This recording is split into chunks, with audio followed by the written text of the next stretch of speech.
வணக்கம். பொதிகை செய்திகளுக்காக எழிலன். தலைப்புச் செய்திகள். மக்களவை 3ஆம் கட்ட தேர்தலுக்கான வாக்குப்பதிவு நாளை நடைபெறுகிறது. அனைத்து ஏற்பாடுகளும் தயார்.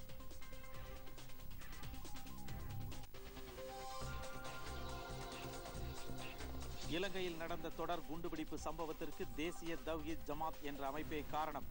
இலங்கை அமைச்சர் ரஜித சேனாரத்னே தகவல். ஈரானிலிருந்து கச்சா எண்ணெய் இறக்குமதி செய்தால் தடை. இந்தியா உள்ளிட்ட நாடுகளுக்கு வழங்கப்பட்ட சிறப்பு சலுகையை ரத்து செய்தது அமெரிக்கா.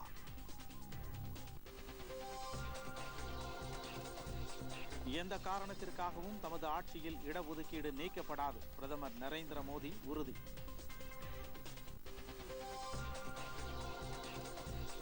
காங்கிரஸ் ஆட்சிக்கு வந்தால் ஏழைகளுக்கான நியாய் திட்டம் கண்டிப்பாக செயல்படுத்தப்படும். ராகுல் காந்தி திட்டவட்டம்.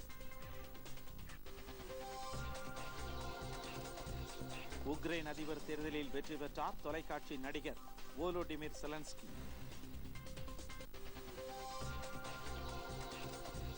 ஐபிஎல் கிரிக்கெட் போட்டி. ராஜஸ்தானுக்கு எதிரான போட்டியில் டாஸ் வென்ற தில்லி அணி பந்து வீச்சு.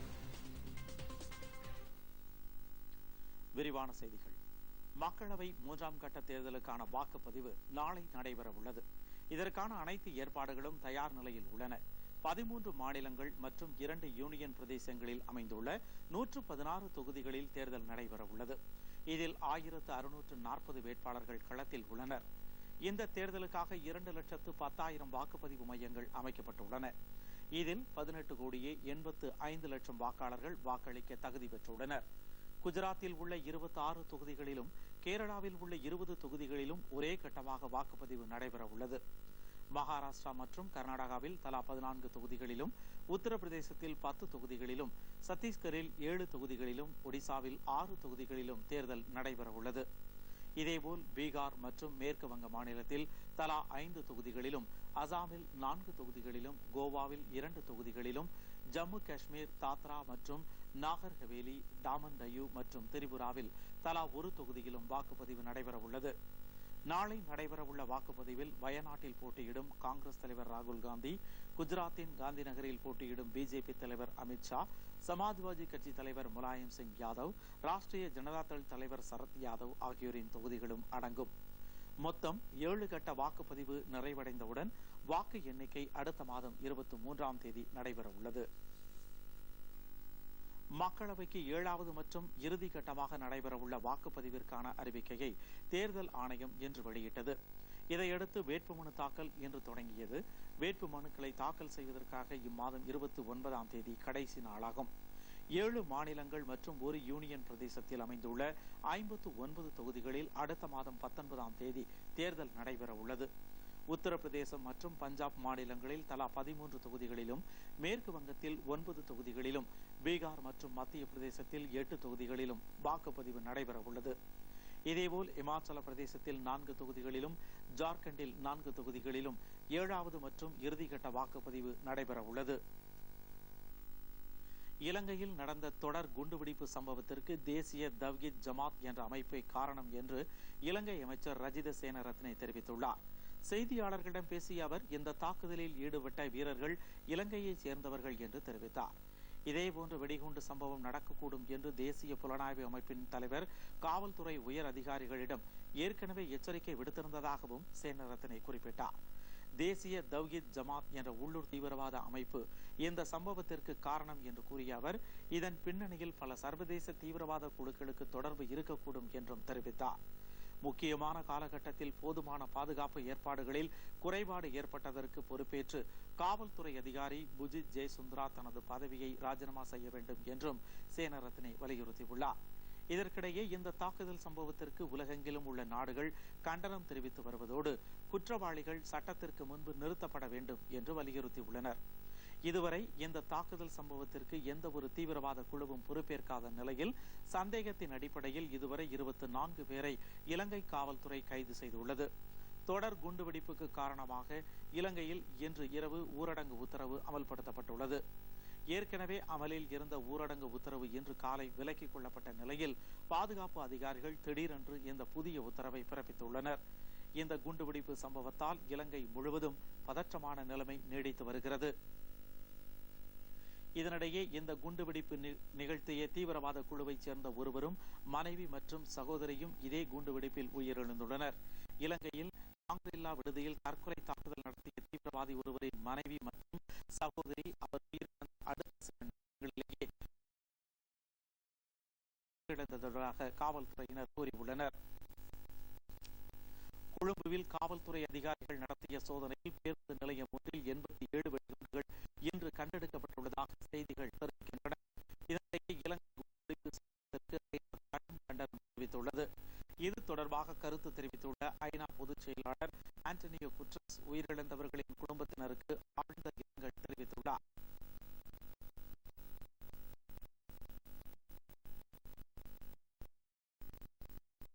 பல்வேறு பகுதிகளில் தொடர்ந்து தீவிரவாத தாக்குதல்கள் நடத்தப்பட்டு வருவது கவலை அளிப்பதாக குடியரசு துணைத் தலைவர் வெங்கையா நாயுடு கூறியுள்ளார். பெங்களூரு பல்கலைக்கழகத்தின் 54வது பட்டமளிப்பு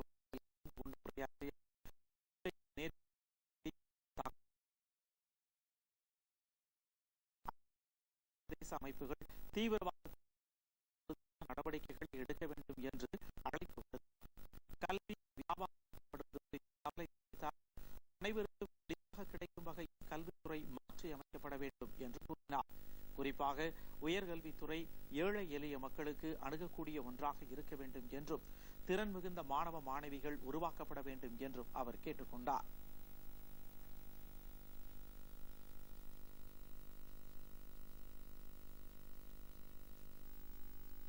இலங்கையில் குண்டுவெடிப்பு சம்பவங்கள் ஏற்பட்டதை அடுத்து இந்திய கடலோர காவல்படை பாதுகாப்பை பலப்படுத்தியுள்ளது.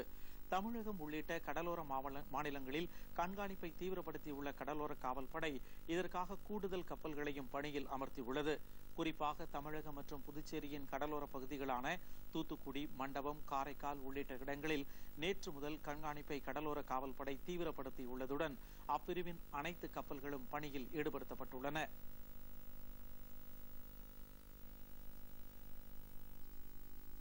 ஈரானிலிருந்து கச்சா எண்ணெய் இறக்குமதி செய்து கொள்ள இந்தியா, சீனா உள்ளிட்ட 7 நாடுகளுக்கு வழங்கிய சிறப்பு சலுகையை அமெரிக்கா ரத்து செய்துள்ளது. இனிமேல் இந்த நாடுகள் ஈரானிலிருந்து கச்சா எண்ணெய் இறக்குமதி செய்வதை நிறுத்திக் கொள்ள வேண்டும் என்றும் அமெரிக்கா கேட்டுக் கொண்டுள்ளது. அமெரிக்காவுக்கும் ஈரானுக்கும் இடையே கடந்த ஓராண்டிற்கு முன்னதாக கருத்து மோதல் ஏற்பட்டதை தொடர்ந்து ஈரான் அணு ஆயுத ஒப்பந்தத்திலிருந்து அமெரிக்கா வெளியேறியது.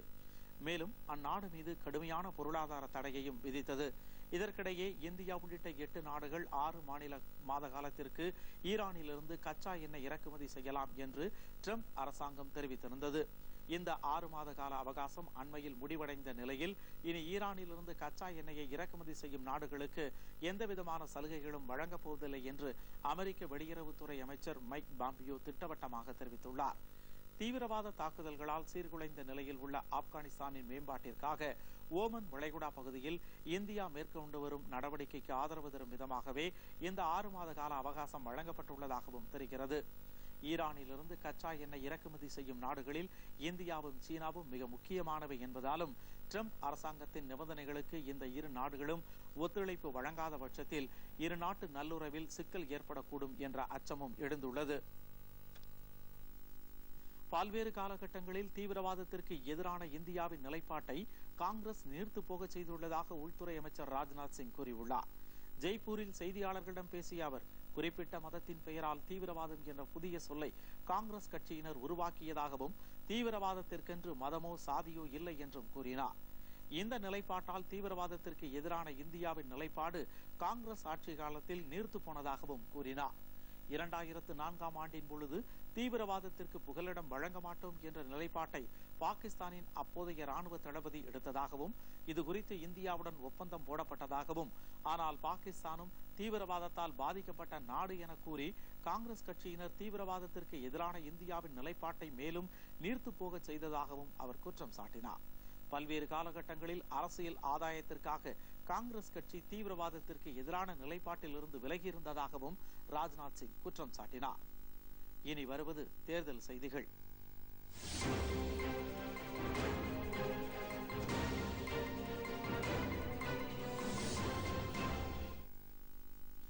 தாம் இருக்கும் வரை இடஒதுக்கீடு எந்த விதத்திலும் ஒழிக்கப்பட அனுமதிக்க மாட்டேன் என்று பிரதமர் நரேந்திர மோடி தெரிவித்துள்ளார்.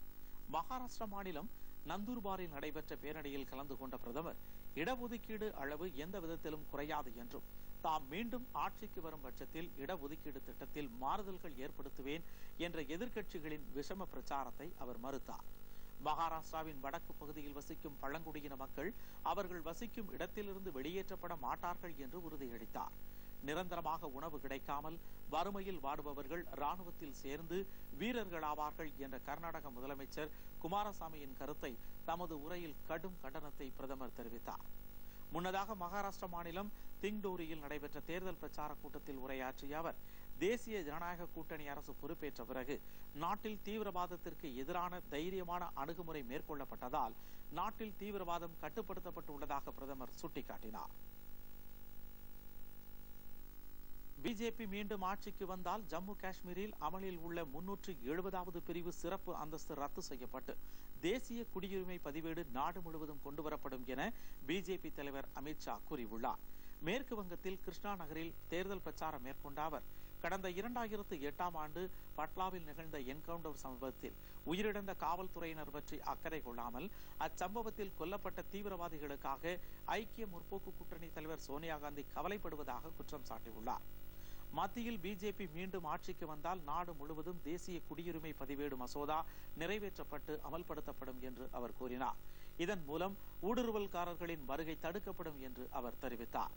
கடந்த 2008ஆம் ஆண்டு மாலேகான் குண்டுவெடிப்பில் கைது செய்யப்பட்டு சிறையில் அடைக்கப்பட்டு பின்னர் ஜாமீனில் வெளிவந்த சாத்வி பிரக்யா நிரபராதி என்றும் அவர் மீது பொய்யான குற்றச்சாட்டுகள் கூறப்பட்டிருப்பதாகவும் தெரிவித்தார்.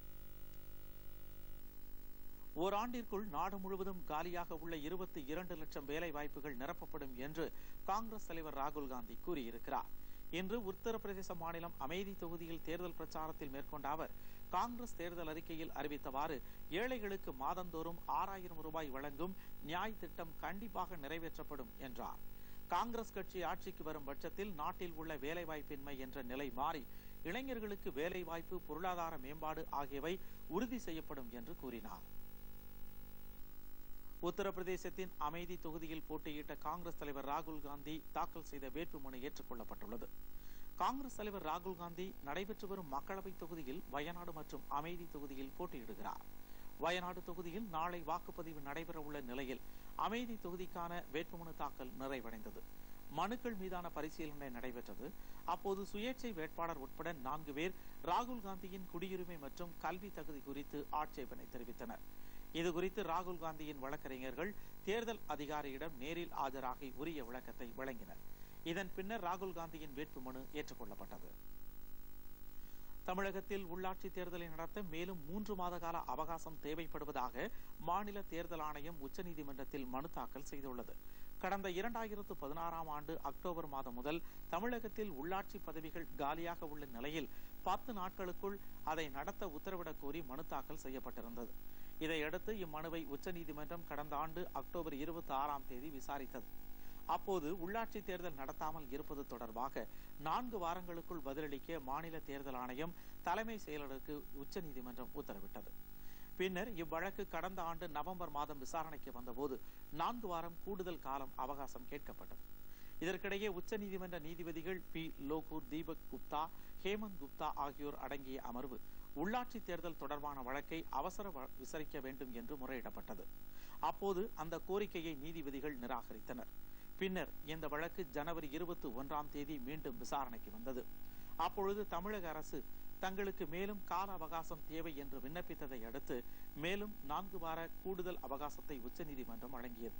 இனி கால அவகாசம் வழங்கப்பட மாட்டாது என்று தெரிவித்துள்ள உச்சநீதிமன்றம் குறிப்பிட்ட காலத்திற்குள் உள்ளாட்சி தேர்தல் குறித்த அறிவிப்பை மாநில தேர்தல் ஆணையம் அறிவிக்காவிட்டால் வழக்கு விசாரணை தொடர்ந்து நடைபெறும் என்று உச்சநீதிமன்றம் அறிவுறுத்தியிருந்தது. இந்த நிலையில் தமிழகத்தில் உள்ளாட்சி தேர்தலை நடத்த மேலும் 3 மாத காலத்திற்கு அவகாசம் தேவை என்று உச்சநீதிமன்றத்தில் மாநில தேர்தல் ஆணையம் மனு தாக்கல் செய்திருந்தது. பிரதமர் நரேந்திர மோடியின் வாழ்க்கை வரலாற்றை சித்தரிக்கும் திரைப்படம் தொடர்பான விரிவான அறிக்கையை தேர்தல் ஆணையம் உச்சநீதிமன்றத்தில் மூடி முத்திரையிடப்பட்ட உரையில் சமர்ப்பித்துள்ளது. தலைமை நீதிபதி ரஞ்சன் கோகாய் தலைமையிலான அமர்வு தேர்தல் ஆணையத்தின் இந்த அறிக்கை தொடர்பான நகலை திரைப்பட தயாரிப்பாளரிடம் வழங்க தேர்தல் குழுவிடம் அறிவுறுத்தியுள்ளது. இந்த படத்திற்கு தடை விதித்த தேர்தல் ஆணையத்தின் முடிவிற்கு எதிராக தயாரிப்பாளர்கள் தாக்கல் செய்த மனு வரும் 26ஆம் தேதி விசாரணைக்கு எடுத்துக் கொள்ளப்படும் என்றும் நீதிபதிகள் தெரிவித்துள்ளனர். ரஃபேல் வழக்கில் பிரதமர் நரேந்திர மோடியை தவறுதலாக விமர்சித்ததற்கு காங்கிரஸ் கட்சி தலைவர் ராகுல் காந்தி வருத்தம் தெரிவித்துள்ளார். ரஃபேல் ஒப்பந்த விவகாரத்தில் உச்சநீதிமன்றம் பிறப்பித்த உத்தரவு குறித்து ராகுலின் கருத்துக்கள் தொடர்பாக விளக்கம் கோரப்பட்டிருந்தது. அவர் மீது நீதிமன்ற அவமதிப்பு வழக்கு பதிவு செய்வது குறித்து பரிசீலிக்கப்படும் என்றும் தெரிவிக்கப்பட்டிருந்தது. இந்நிலையில் பிரதமர் மோடியை தவறுதலாக விமர்சித்ததாக தம் மீது தவறான கருத்து திரித்து கூறப்பட்டுள்ளது என்றும், எனினும் தான் இந்த விவகாரத்தில் வருத்தம் தெரிவிப்பதாக உச்சநீதிமன்றத்தில் சமர்ப்பித்த பிரமாண பத்திரத்தில் ராகுல் காந்தி குறிப்பிட்டுள்ளார். இதனிடையே ராகுல் காந்தி தவறான கருத்துக்களை பொதுவெளியில் தெரிவித்ததற்காக நாட்டு மக்களிடம் மன்னிப்பு கோர வேண்டும் என பிஜேபி வலியுறுத்தியுள்ளது. இதுகுறித்து செய்தியாளர்களிடம் பேசிய அக்கட்சியின் செய்தி தொடர்பாளர் GVL நரசிம்மராவ், இந்த விவகாரத்தில் ராகுல் காந்தி தொடர்ந்து பொய்யான கருத்துக்களை கூறி வந்தது அம்பலப்படுத்தப்பட்டுள்ளதாக கூறினார். தில்லியில் உள்ள 6 நாடாளுமன்ற தொகுதிகளில் போட்டியிடும் வேட்பாளர்கள் பட்டியலை காங்கிரஸ் கட்சி வெளியிட்டுள்ளது. இதன்படி தில்லி வடகிழக்கு தொகுதியில் முன்னாள் முதலமைச்சர் ஷீலா தீட்சித்தும், புதுதில்லியில் முன்னாள் மத்திய அமைச்சர் அஜய் மக்கானும், சாந்தினி சவுக் தொகுதியில் JP அகர்வாலும் போட்டியிடுகின்றனர். மேலும் அரவிந்த் சிங் லவ்லி, ராஜேஷ் லிதோதியா, மக்பால் மிஸ்ரா ஆகியோர் மற்ற 3 வேட்பாளர்களாக போட்டியிடுகின்றனர். ஆம் ஆத்மி கட்சியினுடனான பேச்சுவார்த்தை தோல்வியடைந்ததை அடுத்து இந்த வேட்பாளர் பட்டியலை காங்கிரஸ் கட்சி வெளியிட்டுள்ளது குறிப்பிடத்தக்கது.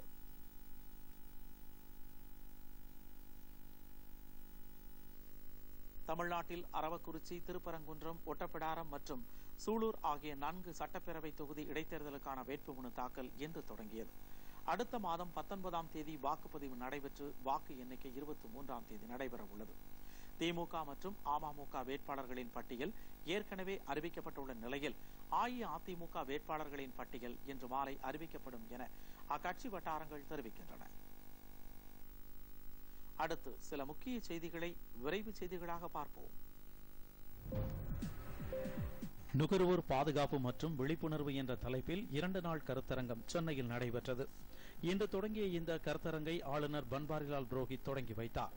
இந்த நிகழ்ச்சியில் பல்வேறு கல்லூரி மாணவ மாணவியர் கலந்து கொண்டனர்.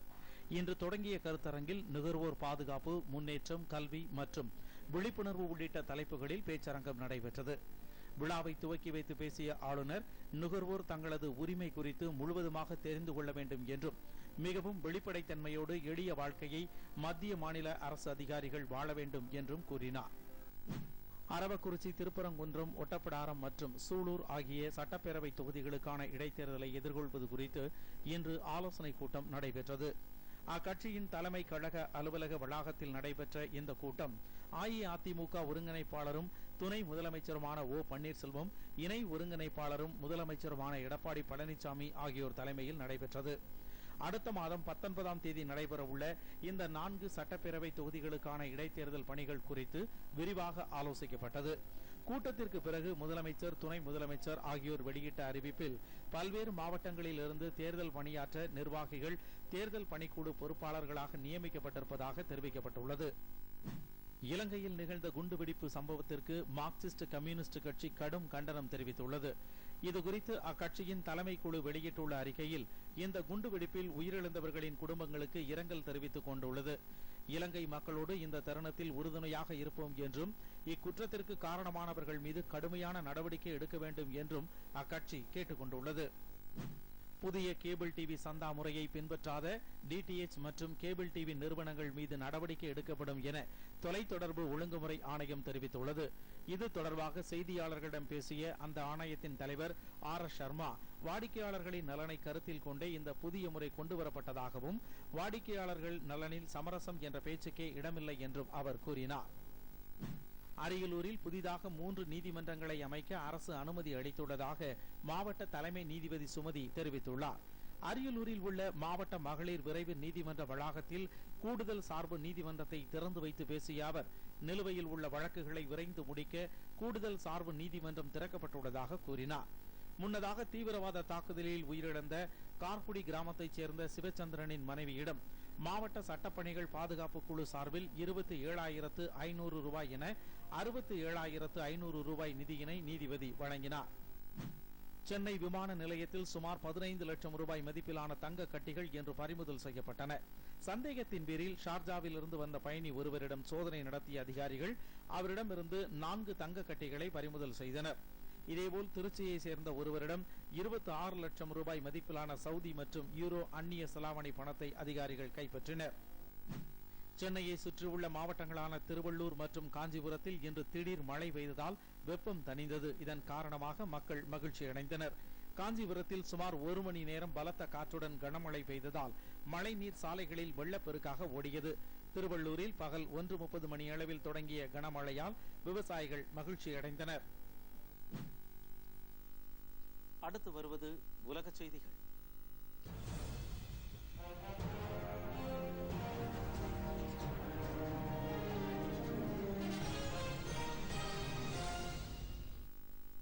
பிலிப்பைன்ஸ் தலைநகர் மணிலாவில் இன்று சக்தி வாய்ந்த நிலநடுக்கம் ஏற்பட்டது. இது ரிக்டர் அளவுகோலில் 6.3 என பதிவானதாக அமெரிக்க புவியியல் துறை தெரிவித்துள்ளது. மணிலாவிலிருந்து வடமேற்கு திசையில் 60 கிலோமீட்டர் தொலைவிலும் கடலுக்கு அடியில் 40 கிலோமீட்டர் ஆழத்திலும் இந்த நிலநடுக்கம் ஏற்பட்டுள்ளது. இந்த நிலநடுக்கம் காரணமாக தலைநகர் மணிலா உள்ளிட்ட பல இடங்களில் கட்டடங்கள் குலுங்கியதை அடுத்து அங்குள்ள மக்கள் உடனடியாக வீதிகளில் தஞ்சமடைந்தனர். எனினும் பல இடங்களில் கட்டடங்கள் இடிந்து விழுந்ததை அடுத்து இடிபாடுகளில் சிக்கி இதுவரை 5 பேர் உயிரிழந்தனர். மேலும் இடிபாடுகளில் சிக்கி இருப்பவர்களை மீட்கும் பணி தீவிரப்படுத்தப்பட்டுள்ளது. இந்த நிலநடுக்கம் காரணமாக பாதிக்கப்பட்ட மக்கள் பாதுகாப்பான இடங்களில் தங்க வைக்கப்பட்டுள்ளனர். ஆப்கானிஸ்தானில் நிலக்கரி சுரங்கத்தில் ஏற்பட்ட விஷவாயு தாக்குதலில் சிக்கி 8 ஊழியர்கள் மூச்சு திணறலால் உயிரிழந்தனர்.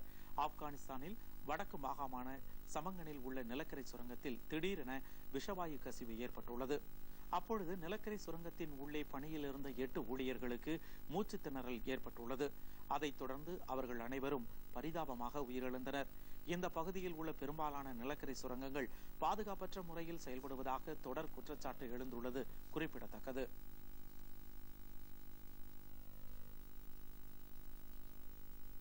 உக்ரைனில் நடைபெற்ற அதிபர் தேர்தலில் தொலைக்காட்சி நடிகர் வோலோடிமிர் செலன்ஸ்கி வெற்றி பெற்றுள்ளார். இதன் மூலம் உக்ரைன் நாட்டின் புதிய அதிபராக அவர் பதவியேற்க உள்ளார். கடந்த 3 வாரங்களுக்கு முன்பாக நடைபெற்ற முதல் சுற்று வாக்கெடுப்பில் 70% அதிகமான வாக்குகளை அவர் பெற்றிருந்தார். இந்நிலையில் 2வது கட்ட தேர்தல் வாக்கெடுப்பு நேற்று நடைபெற்றது. இதில் முன்னாள் அதிபர் பெட்ரோ போரன்சகோ வோலோடிமிர் செலன்ஸ்கியும் இடையே கடும் போட்டி நிலவியது. வாக்குப்பதிவு நிறைவடைந்தது. வாக்கு எண்ணிக்கை நடந்து முடிந்த நிலையில் வோலோடிமிர் செலன்ஸ்கி வெற்றி பெற்றதாக தகவல்கள் வெளியாகியிருந்தது. தேர்தல் முடிவுகளை தாம் ஏற்றுக்கொள்வதாக தெரிவித்துள்ள முன்னாள் அதிபர் பெட்ரோ புதிய அதிபருக்கு தமது வாழ்த்துக்களையும் தெரிவித்துள்ளார். இனி வருவது வணிக செய்திகள்.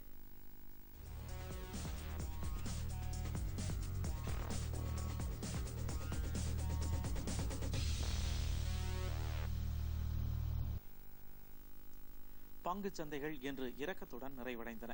மும்பை பங்குச் சந்தையில் சென்செக்ஸ் 495 புள்ளிகள் குறைந்து 38,645 புள்ளிகளுடன் வர்த்தகமானது. தேசிய பங்குச் சந்தையான நிப்டியும் 158 புள்ளிகள் குறைந்து 11,594 புள்ளிகளாக இருந்தது. அமெரிக்க டாலருக்கு நிகரான இந்திய ரூபாயின் மதிப்பு 25 காசுகள் குறைந்து 69 ரூபாய் 59 காசாக உள்ளது. சென்னையில் இன்று ஆபரண தங்கத்தின் விலை சவரன் ஒன்றுக்கு 24,168 ரூபாயாக உள்ளது. 1 கிராம் தங்கம் 3,021 ரூபாய்க்கு விற்பனையாகிறது. சென் வெள்ளியின் விலை 1 கிலோ 40,500 ரூபாயாகவும் 1 கிராம் 40 ரூபாய் 50 காசாகவும் உள்ளது. சென்னையில் 1 லிட்டர் பெட்ரோல் விலை 75 ரூபாய் 71 காசாகவும் டீசல் விலை 70 ரூபாய் 17 காசாகவும் உள்ளது. இனி வருவது விளையாட்டுச் செய்திகள்.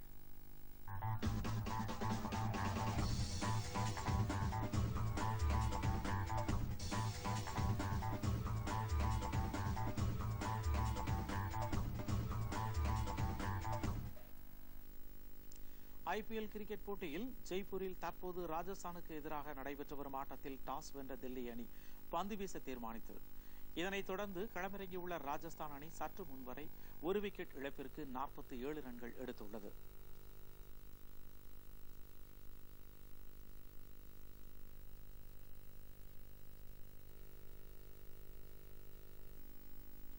ஆசிய தடகள சாம்பியன் போட்டியில் 2 வெள்ளி உட்பட 5 பதக்கங்களை இந்தியா வென்றுள்ளது. ஆசிய தடகள சாம்பியன் போட்டி கத்தார் தலைநகர் தோஹாவில் நேற்று தொடங்கின. முதல் நாளான நேற்று ஈட்டி எறிதல் பிரிவில் இந்திய வீராங்கனை அன்னு ராணி இதுவரை இல்லாத வகையில் 60.22 மீட்டர் தூரத்திற்கு ஈட்டி எறிந்து வெள்ளிப்பதக்கம் வென்றார். 3000 மீட்டர் தடை தாண்டும் ஓட்டத்தில் அவினாஷ் சாப்ளே வெள்ளிப்பதக்கம் வென்றார். ஓட்டப் போட்டிகளில் பூவம்மா 5000 மீட்டர் ஓட்டத்தில் பருள் சௌத்ரி, 10000 மீட்டர் ஓட்டத்தில் கேவிட் முரளிகுமார் ஆகியோர் வெண்கலப் பதக்கம் வென்றனர். இதன் மூலம் முதல் நாளில் 5 பதக்கங்களை இந்தியா வென்றுள்ளது. உலக ஜூனியர் சாம்பியன்ஷிப் போட்டியில் பதக்கம் வென்ற இந்தியாவின் ஹீமா தாஸ் காயம் காரணமாக போட்டியிலிருந்து விலகினார்.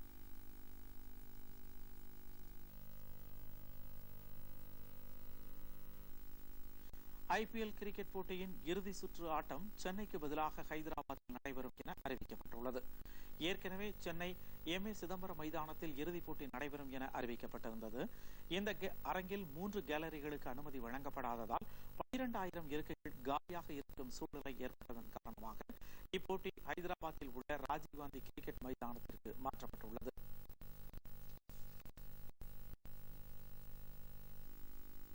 இனி வருவது வானிலை.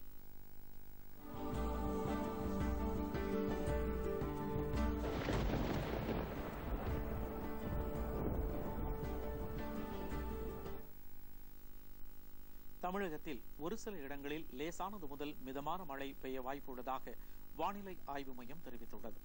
மாநிலத்தின் சில பகுதிகளில் மணிக்கு 50 முதல் 60 கிலோமீட்டர் வரையிலான புழுதி காற்று வீசக்கூடும் என்று தெரிவிக்கப்பட்டுள்ளது. சென்னையை பொறுத்தவரை வானம் மேகமூட்டத்துடன் காணப்படும் என்றும் அதிகபட்ச வெப்பநிலை 36 டிகிரி செல்சியஸாகவும் குறைந்தபட்ச வெப்பநிலை 29 டிகிரி செல்சியஸாகவும் இருக்கும் என்றும் சென்னை வானிலை ஆய்வு மையம் கூறியுள்ளது. பல்வேறு பகுதிகளில் நடைபெற்ற சில நிகழ்ச்சிகளின் தொகுப்பு.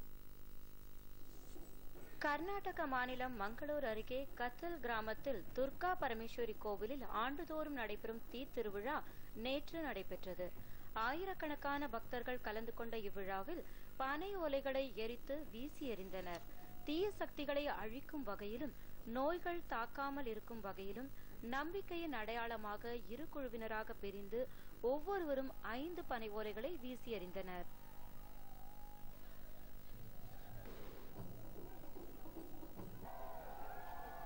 பிரிட்டிஷ் ராணி எலிசபெத் தமது 93வது பிறந்த நாளை நேற்று கொண்டாடினார்.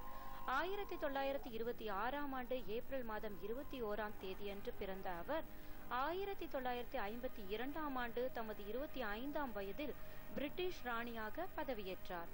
கடந்த 67 வருடங்களுக்கு மேலாக ராணியாக உள்ள அவர் தமது அன்றாட அலுவல்களில் ஈடுபட்டு வருகிறார்.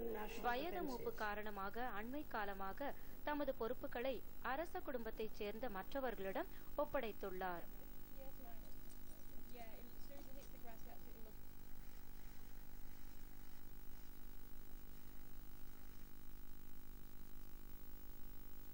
மீண்டும் தலைப்புச் செய்திகள்.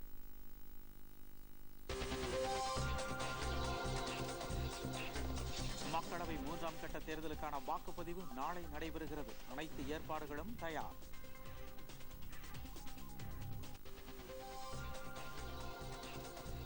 இலங்கையில் நடந்த தொடர் குண்டுவெடிப்பு சம்பவத்திற்கு தேசிய தவ்ஹீத் ஜமாத் என்ற அமைப்பு காரணம். இலங்கை அமைச்சர் ரஜித சேனாரத்னே தகவல். ஈரானிலிருந்து கச்சா எண்ணெய் இறக்குமதி செய்தால் தடை. இந்தியா உள்ளிட்ட நாடுகளுக்கு வழங்கப்பட்ட சிறப்பு சலுகையை ரத்து செய்தது அமெரிக்கா.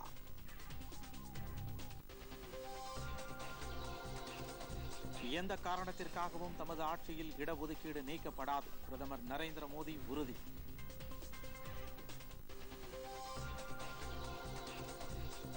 காங்கிரஸ் ஆட்சிக்கு வந்தால் ஏழைகளுக்கான நியாய் திட்டம் கண்டிப்பாக செயல்படுத்தப்படும். ராகுல் காந்தி திட்டவட்டம்.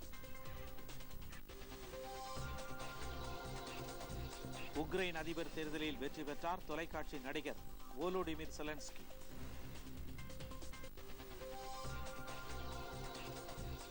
ஐபிஎல் கிரிக்கெட் போட்டி. ராஜஸ்தானுக்கு எதிரான போட்டியில் டாஸ் வென்ற தில்லி அணி பந்து வீச்சு.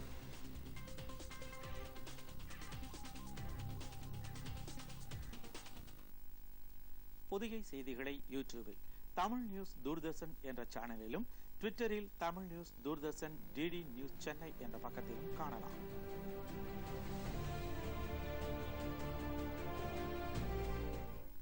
இத்துடன் இந்த செய்திகள் நிறைவடைந்தன. மீண்டும் செய்திகள் இரவு 10 மணிக்கு. வணக்கம்.